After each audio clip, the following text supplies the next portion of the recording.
누가복음 18장 1절부터 8절 말씀 마음을 집중하시고 함께 읽어보십니다.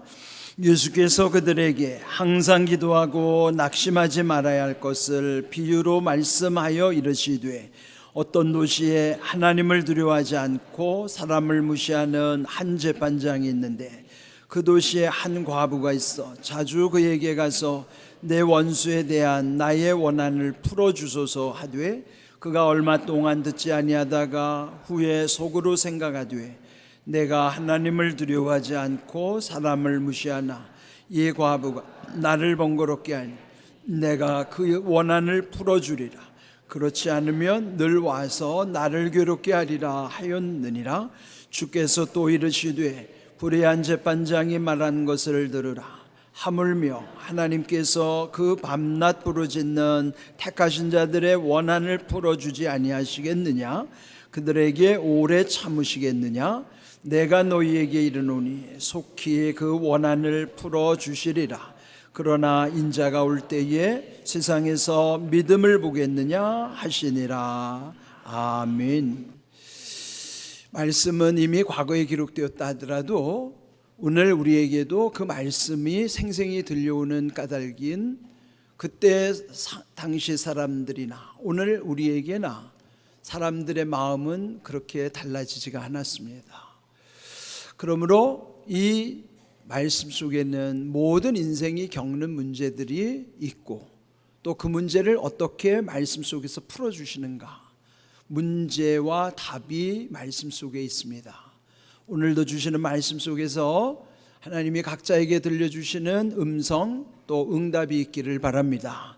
오늘 1절 말씀을 보시면은 예수께서 그들에게 항상 기도하고 낙심하지 말아야 할 것을 비유로 말씀하셨다 했습니다.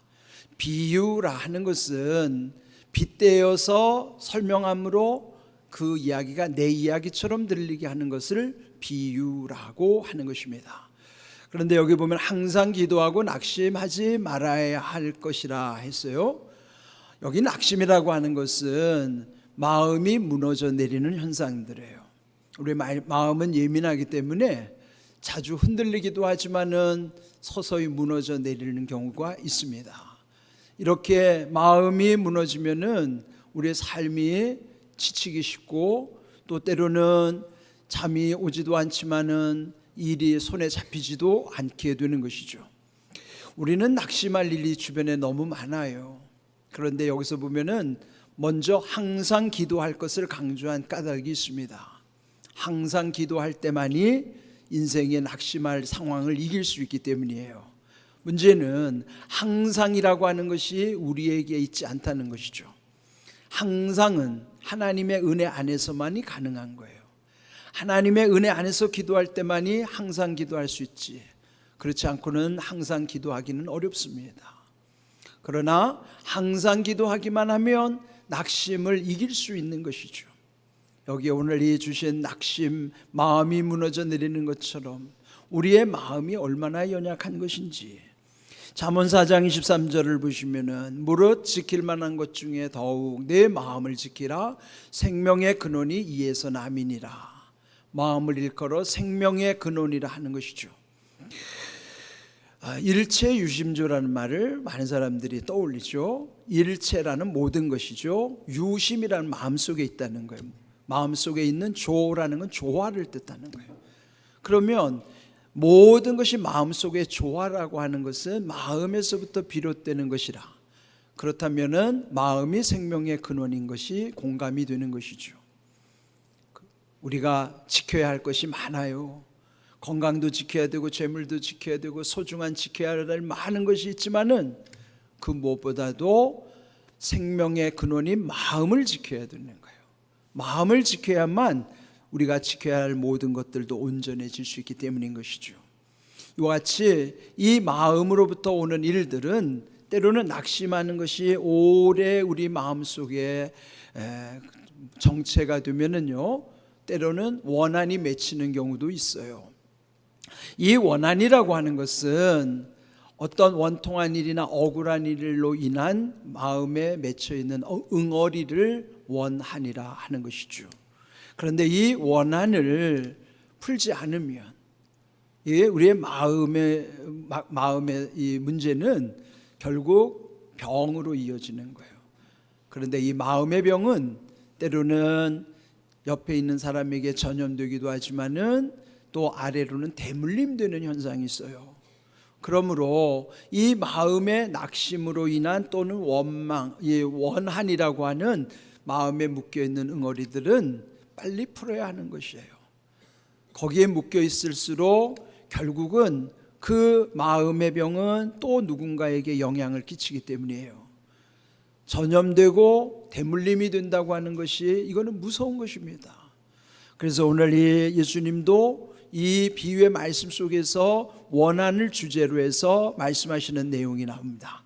3절을 보시면 그 도시에 한 과부가 있어 자주 그에게 가서 내 원수에 대한 나의 원한을 풀어주소서. 여기에 원수에 대한 원한을 품고 있는 한 홀로 된 여인이 있었다는 거예요. 그렇지만은 그의 원한을 풀어줄 수 있는 것은 그 도시에 딱 한 사람, 불의한 재판장밖에 없었어요. 그 불의한 재판장을 그는 계속 찾아가는 거예요. 자주 그에게 찾아갔다 그랬습니다. 그런데 그가 자주 찾아간 그 재판장은 누가복음 18장 2절을 보시면요, 하나님을 두려워하지 않고 사람을 무시하는 재판장이라 설명하고 있는 것입니다.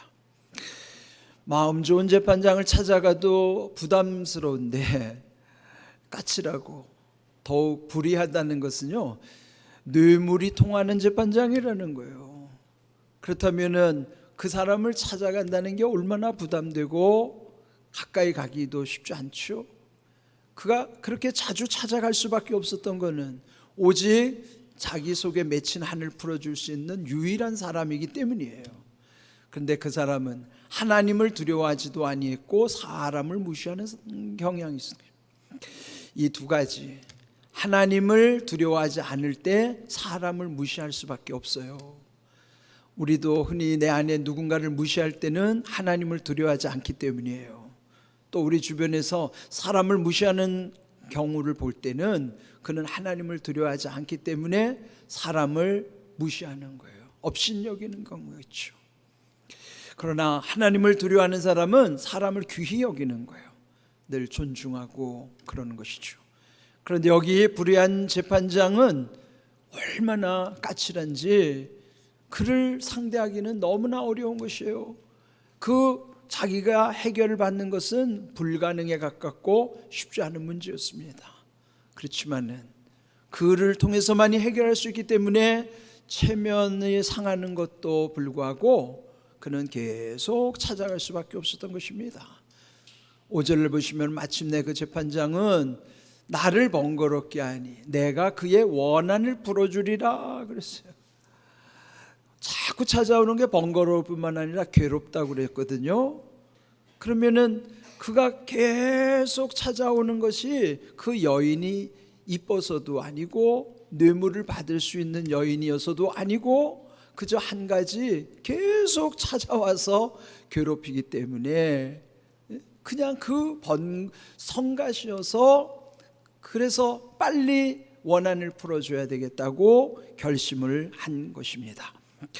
그런데 이 불의한 재판장을 통해서 예수님이 우리에게 말씀하시고자 하는 내용이 뭘까요? 7절을 보시면은 하물며 하나님께서 그 밤낮 부르짖는 택하신 자들의 원한을 풀어주지 아니하시겠느냐, 오래 참으시겠느냐 하는 거예요. 여러분, 비교도 어느 정도껏 해야 되는데 너무 극단적인 비교예요. 극과 극의 비교인 거예요. 불의한 재판장과 하나님 아버지를 어떻게 비교할 수 있겠어요? 그 까닭은 그렇게 찔러서 바늘도 들어가지 않을 것 같은 그런 강팍한 불의한 재판장도 그 여인이 계속 와서 간청했을 때는, 그러니까 한마디로 말하면 때를 쓰는 거예요. 근데 그렇게 해서도 응답을 줬다고 그러면은 하물며 좋으신 하나님, 우리의 아버지 되시는 하나님은 어떠하시겠는가? 그럼 뭐 비교할 것도 없잖아요. 또한 밤낮 부르짖는 택하신 자들, 택했다는 것은 성도를 일컫는 것이에요. 성도가 밤낮 괴로워하면서 부르짖는 것을, 그 원한을 풀어주시지 않겠는가? 오래 참으시겠는가? 그러나 좋으신 하나님은 그 모든 것을 들으시고 반드시 그거를 해결해 주시겠노라고 말씀하시는 거예요. 그런데 여러분, 여기서 이제 중요한 것은, 자, 이런 어떤 성경은 하나의 원리잖아요. 원리를 흉내를 내는 것이 중요한 게 아니에요. 지금 이 여인은 믿음으로 구한 것도 아니잖아요. 다만 이 원리는, 인생은 누구나 원한이 맺힐 수 있다는 것, 그도 하나의 우리 일상이고, 그러나 반드시 원리 가운데는 그 해결책이 있다는 것, 그것도 우리가 깨달아야 되는 거예요. 또 그 유일한 불의한 재판자인 것처럼 유일한 하나님 아버지도 우리의 모든 것을 다 원한을 풀어주시겠다고 약속하신 것도 원리예요. 그런데 문제는 이 여인은 때를 쓴 거예요. 그렇다면 우리도 때를 쓰면 될까요? 원리는 흉내내는 것이 아니고요, 원리는 깨닫는 거예요. 그를 이해라고 하는 거예요. 한문으로 이해는, 이는 이치고 해는 풀해자란 말이에요. 이치가 풀리는 것, 깨닫는 거예요. 성경을 여러분 흉내내지 마십시오. 성경은 흉내내는 게 아니에요. 그런데 때로는 우리가 믿음이 없으면은 그저 흉내내는 것을 믿음이라고 착각할 때가 있어요. 기도는 떼쓰는 게 아니에요. 그런데 만일 이 여인처럼 흉내를 낸다 그러면은 기도도 떼쓰듯이 하는 거예요. 기도는 떼쓰는 게 아닙니다. 하나님과의 관계예요. 하나님은 아버지가 되시고 나는 자녀이기 때문에 하나님과의 약속의 관계 속에서 이렇게 원리를 붙잡고 간구할 때에 하나님 반드시 들어주시겠나라고 말씀하시는 겁니다. 그 다음 8절을 보시면은 속히 그 원한을 풀어주시리라. 그러나 인자가 올 때에 세상에서 믿음을 보겠느냐? 속히 풀어주시겠다는 거예요. 여러분, 마음에 이 맺힌 원한은 빨리 풀어야 되는 것이죠. 이 원한이라고 하는 것은요, 우리 민족의 정서를 반영하는 표현이기도 해요. 우리는 우리 한이 맺힌 민족이라고 그러잖아. 우리의 정서를 한이라고 표현하는 경우도 있어요. 특별히 남자보다도 여성들의 이 한이 맺혀서 생긴 병이 화병이라는 게 있잖아요.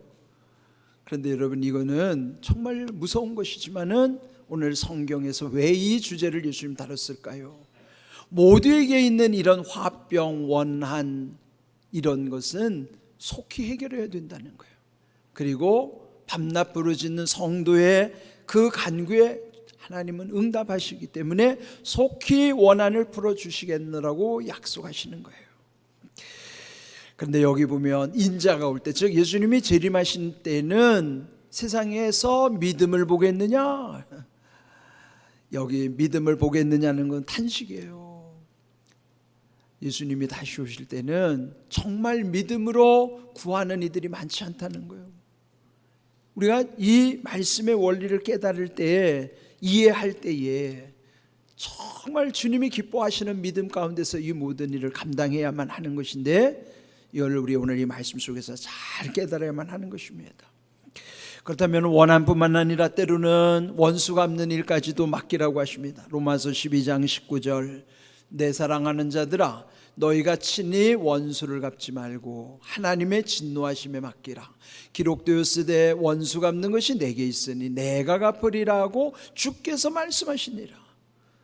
나를 서운하게 했거나 내게 손해를 입혔거나 또 뭔가 나에게 이렇게 나를 힘들게 하는 사람들에게 복수하고자 하는 심리가 우리 속에 다 있어요. 그런데 직접 원수 갚지 말고 하나님의 진노하심에 맡기라는 거예요. 맡기는 게 믿음입니다. 또 이미 약속하시기를 원수 갚는 것이 하나님께 있다고, 그래서 하나님이 원수를 갚아주시겠노라고 약속하시는 거예요. 믿음 안에서 보면요, 내 안에 맺혀있는 원한뿐만 아니라 원수 갚을 일도 주님이 대행해 주시겠다는 거예요. 그러니까 여러분, 믿음으로 하나님과의 관계를 맺고 산다 그러면은요, 이런 내가 하지 못하는 일들을 주님이 다 풀어주실 뿐만 아니라 해결해 주시는 은혜가 얼마나 큰지 몰라요. 여러분, 때로는 억울한 일을 당하거나 마음에 응어리가 맺혀 있다면, 그리고 복수하고 싶은 마음이 든다고 하면은 먼저 하나님께 다 고하세요. 아이들 용어로 말하면 하나님께 일러야 되는 거예요. 하나님께 쏟아낼 때에 우리 안에 모든 것을 하나님은 풀어주시기도 하지만은 원수도 갚아주시는 거예요. 실제로 하나님이 원수 갚아주셔야 내게 해가 되지 않습니다. 이런 모든 상황을 하나님께 온전히 맡겨야 하는데, 그럴 때 우리 속에 맺혀있는 모든 묶여있는 결박을 풀어주시겠다고 말씀하시는, 시편 116편 16절에도 보시면은 나의 결박을 푸셨나이다. 우리 안에 묶여있는 온갖 결박들을 풀어주신 것을 고백하는 내용인 것처럼, 이사야 58장 6절, 내가 기뻐하는 금식은 흉악의 결박을 풀어주며 멍에의 줄을 끌어주며 압제당하는 자를 자유하게 하며 모든 멍에를 꺾는 것이 아니겠느냐. 여러분, 금식은 여기에 하나님이 기뻐하시는 금식이라고 하셨잖아요. 그런데 여러분, 왜 하나님이 기뻐하시는 금식인가를 이해하셔야 돼요.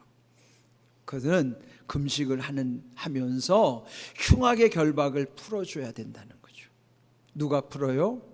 피해를 입은 내가, 금식하는 당사자가 서로의 관계 속에 묶여있는 흉악의 결박을 금식하는 당사자가 먼저 풀어야 된다는 거예요. 어렵습니다. 내가 피해를 입은 사람이 금식하면서 먼저 내가 흉악의 결박을 푼다? 어렵죠. 멍에의 줄 끌어주는 것, 압제당하는 자를 자유하게 하는 것, 모든 멍에를 꺾는 것, 금식하는 사람이 하는 거예요. 아무나 할 수 없는 것을 그렇게 할 때 하나님은 그 금식을 기뻐하는 금식이라고 하는 거예요. 근데 우리 금식은 때려 보면요, 기도도 떼쓰는 기도를 흉내내는 것처럼 금식도 떼쓰는 금식이 있어요. 그거는 온전하지 않은 거예요. 그런 건 안 해야 돼요. 그러면 우리가 기도나 금식도 하나님과의 관계 속에서 하나님이 기뻐하시는 기도, 하나님이 기뻐하시는 금식이라고 하는 것은 내가 먼저 감당하기 어려운 것을 하나님께 구하면서 먼저 푸는 거예요. 그 얼마나 하나님이 기뻐하시겠습니까? 여러분도 혹시 내가 이런 힘들고 고통스러운 문제가 있을지라도 내 힘으로 감당할 수 없죠. 그런 하나님의 말씀을 붙잡으세요. 시편 58절, 이사야 58장 6절의 말씀을 붙잡고, 주님, 제가 금식하면서 흉악의 결박을 먼저 풀겠습니다. 그러면 하나님 얼마나 기뻐하시겠어요. 근데 이런 하나님의 은혜가 우리에게 임하는 것, 사실은 이 모든 것은 말씀이 풀려져야만 감당할 수 있는 일이에요. 누가복음 24장 32절, 우리에게 성경을 풀어주실 때에 우리 속에서 마음이 뜨겁지 아니하더냐. 이 말씀은 부활하신 예수님, 그런데 제자들은 뿔뿔이 흩어졌을 때요, 그때 엠마오로 가던 두 제자 사이에 부활하신 주님이 나타나셨죠.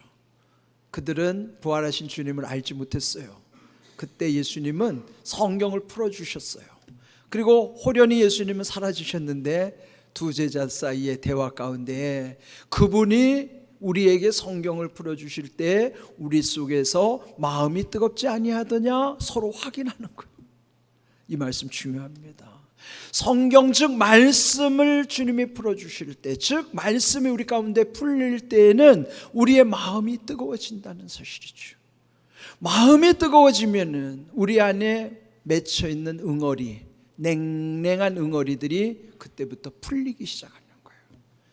말씀이 풀릴 때 내 마음은 뜨거워지고, 뜨거워진 마음속에는 냉랭한 응어리들이 녹아지기 시작한다는 거죠.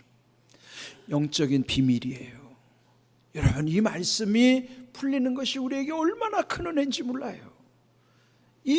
그래서 우리는 말씀에 집중해야 되고, 말씀을 읊조리는 가운데 말씀이 풀릴 때 내 마음에 뜨거워지는 이런 경험을 해야 되는 거예요. 그러면은 여러분의 마음이 묶여 있는 것, 눌려 있는 것, 또 막혀 있는 것, 매여 있는 모든 것들을 그걸 주님이 풀어주시는 거예요. 풀릴 때부터 내 삶은 회복되기 시작하는 거예요. 여러분, 말씀을요 정말 깊이 묵상하시면서 말씀의 약속을 붙잡고 살아야만 하는 것입니다. 마태복음 18장 18절, 이런 풀리는 역사는 또 우리의 기도의 비밀 속에 있다는 것이에요. 무엇이든지 너희가 땅에서 매면 하늘에서도 매일 것이요 무엇이든지 땅에서 풀면 하늘에서도 풀리리라. 이거는 땅에서 두세 사람이 합심해서 기도하는 것을 전제로 했을 때 그거는 교회라고 하는 공동체의 기도예요. 교회는요 기도의 능력이 있는 곳이에요. 물론 개인의 기도도 중요하지만은 두세 사람이 합심하는, 즉 교회 공동체의 기도라고 하는 것은 여기에 보면 땅에서 매면 하늘에서도 매이게 하시고 땅에서 풀면 하늘에서 풀어주시겠다는 약속이 있는 것입니다. 맨다고 하는 것은 묶는다는 거예요. 땅에서 묶으면 하늘에서도 묶어주시고 땅에서 풀면 하늘에서도 하나님이 풀어주시겠다고 하는 것입니다. 우리 인생을 살다 보면은 묶여야 할 것이 묶여야 하고 풀려야 할 것은 풀려야 해요. 그게 복입니다. 그런데 반대로 묶여야 할 것은 풀려 있고 풀려야 할 것은 묶여 있다면 그것이 저주예요. 잘 생각하셔야 돼요.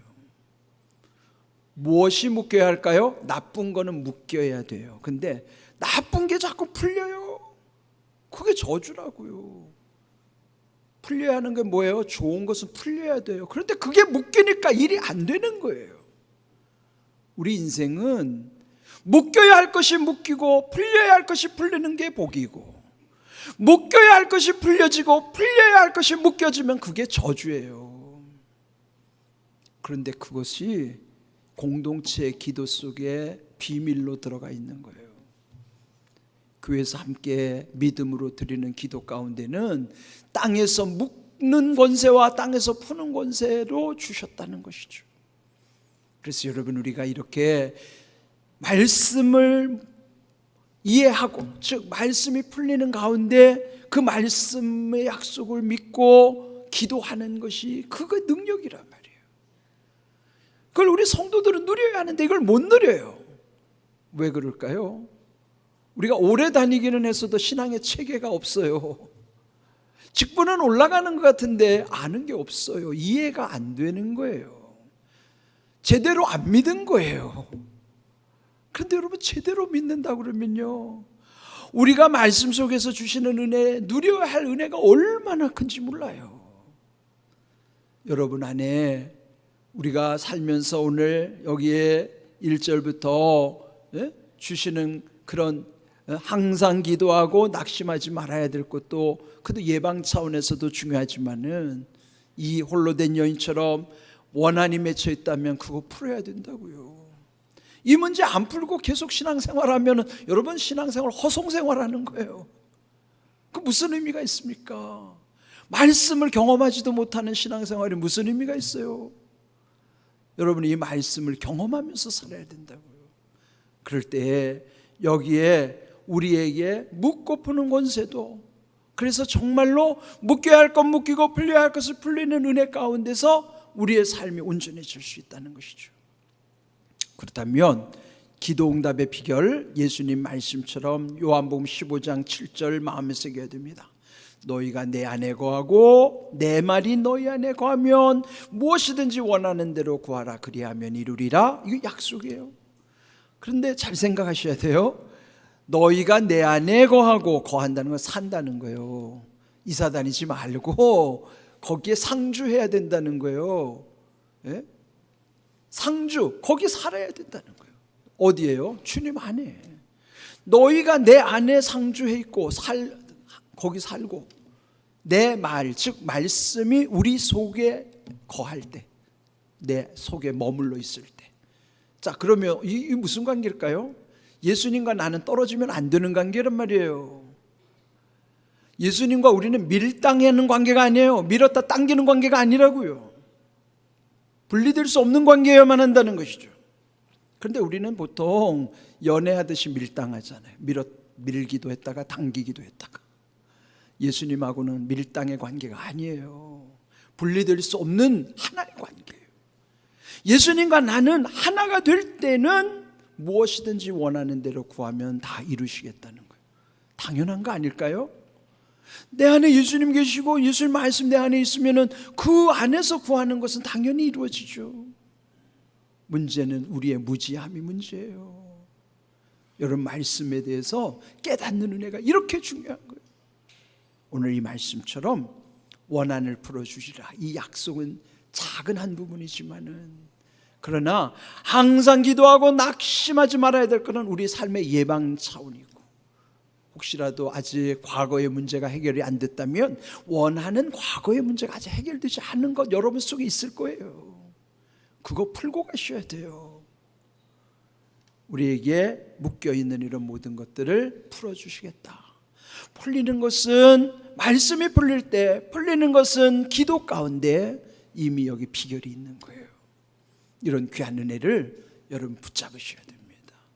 이런 귀한 은혜 가운데 여러분의 삶에 묶일 것은 묶여지고 풀릴 것은 풀려지는 진정한 은혜와 복을 누리시기를 주님의 이름으로 축복합니다. 아멘.